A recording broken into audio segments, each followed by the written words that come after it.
Lyon demain. Des livres en bonne voie. Présenté par Lydia Mirjanian. Nous entrons à présent dans une visite guidée du monde de la danse par l'autrice Lou Wodanov, avec son roman L'Hirondelle de la Dombe aux éditions Saint-Honoré. Alors, je me permets, si vous connaissez des personnes passionnées de danse, c'est une excellente idée cadeau. Lou Wodanov est originaire du berceau de la Dombe. Elle a un parcours extraordinaire. Diplômée du Centre d'études supérieures en banque, elle travaille dans la finance, puis sa carrière est mise entre parenthèses pendant 10 ans pour se vouer à la danse à Lyon sous la direction de danseurs professionnels connus, puis elle retourne à la finance. Finance et danse, le point commun, il faut savoir compter. Aujourd'hui, alors qu'elle a les bagages pour se présenter comme présidente, elle préfère se consacrer à ses passions que sont l'écriture, la lecture et la peinture. 80 toiles en 2 ans. Elle dispense également des cours privés à des collégiens en sport-études. Elle nous présente L'Hirondelle de la Dombe, un roman d'autofiction qui nous fait entrer dans l'univers de la danse par petites touches, en évoquant en filigrane l'histoire de la danse, son aventure et ses recherches expressives. Ouvrage remarqué par Amina Chenik, professeure de littérature à l'université de Carthage. J'ai été très attentive à la profonde sensualité qui s'en dégage, à cette façon unique et très authentique de traduire l'émotion en mouvement. On en garde des images fortes qui continuent de résonner en nous, bien après l'avoir fermée. Je vous lis un extrait. Audacieuse, la danse de Kilina s'aventure dans un continent qu'elle a déjà parcouru tant de fois, l'espace. Je me souviens de Michaela qu'un trapèze descend lentement. Elle ressemble à une madone immergée dans un flot de lumière, comme si quelque part de grandes fenêtres permettaient au soleil de s'infiltrer et de se régaler de ce corps nu qui, en relation avec l'espace, devient symbole d'une trinité parfaite, puissance, amour et sagesse. Ou encore, corps, âme et esprit. Les proportions ont l'intelligence et le raffinement que l'on connaît à Kilina. Assise sur son trapèze, les pieds réunis, Michaela a le tempérament et la dimension d'un iceberg aux prémices des caresses presque trop intimes, de l'astre de feu qui la réchauffe. Dans mon esprit, les cordes du trapèze prennent la dimension des piliers torsadés d'une cathédrale qu'un arc tente de réunir à son faîte. Michaela flirte, goûte les premières jouissances que lui donne l'espace. Soumise, elle s'abandonne. Puis, triomphante, c'est elle qui dompte la scène. Elle jaillit, la transcende, se l'approprie. Michaela mène la danse. Soudain, en une volupté intense, éclate la symphonie. C'est l'entrée sur le plateau de 7 autres danseurs. Des corps, tous également nus, à leur tour, prennent l'espace, pénètrent l'univers et entrent à jamais dans l'éternité. L'espace est figé dans une solitude glaciale, structurée par ces silhouettes qui décrivent des trajectoires les plus diverses et dont la symphonie résonne comme du cristal. De ce cristal jaillit la lumière. Parfois, le mouvement s'évapore comme dans un brouillard, laissant surgir une autre énergie qui n'est que la continuité de la première. L'ensemble des phrasés s'imbriquent merveilleusement les uns dans les autres, recréant ainsi le puzzle du continent polaire.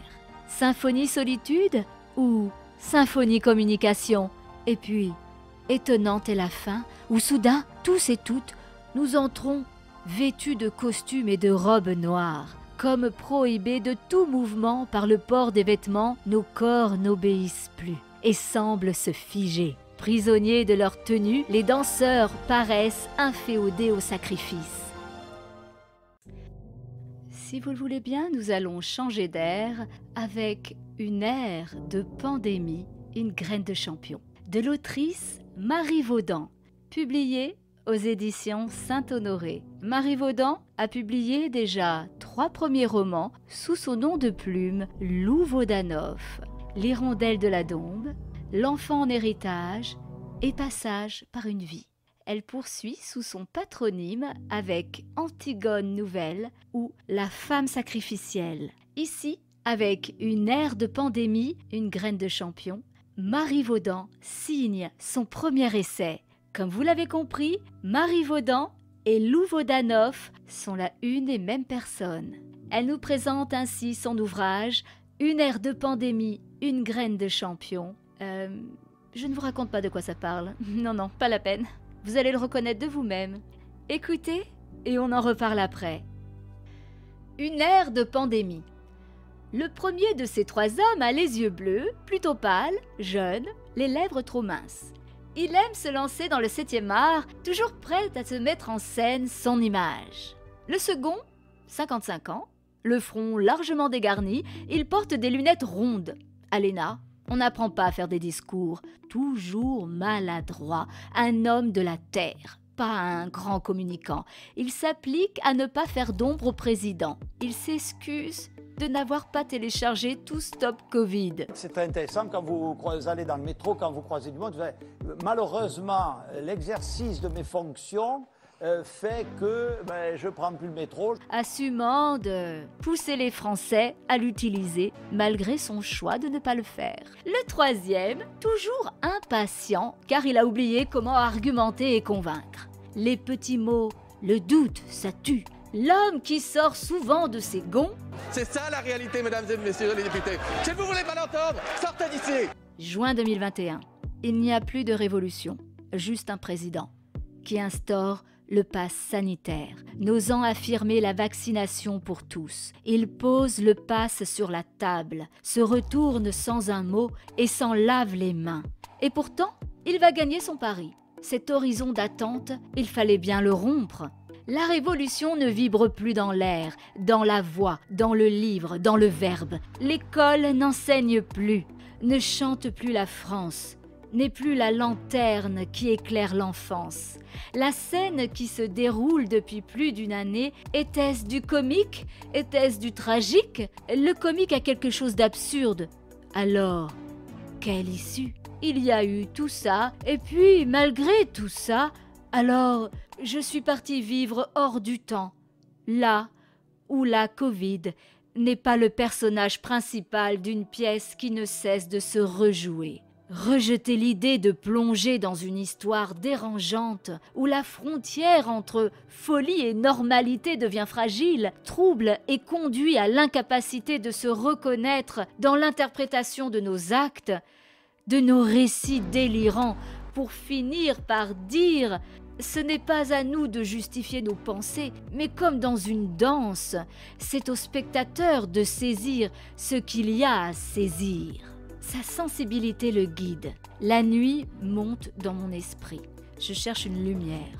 Une année après, l'ère de presque rien, les gens meurent toujours, tous les jours de la Covid, oubliant que d'autres meurent d'autre chose que la Covid.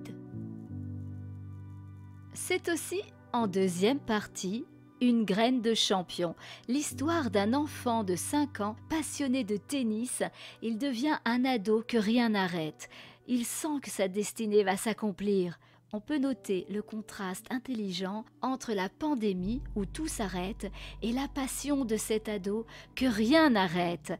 Et comme le dit le maire d'Ebens, qui nous fait partager ses retours, l'ouvrage donne un éclairage intéressant sur la situation actuelle. L'ado est notre avenir et une graine de champion, travailleur, accrocheur qui a l'envie de réussir, nous montre que des perspectives positives sont aussi devant nous.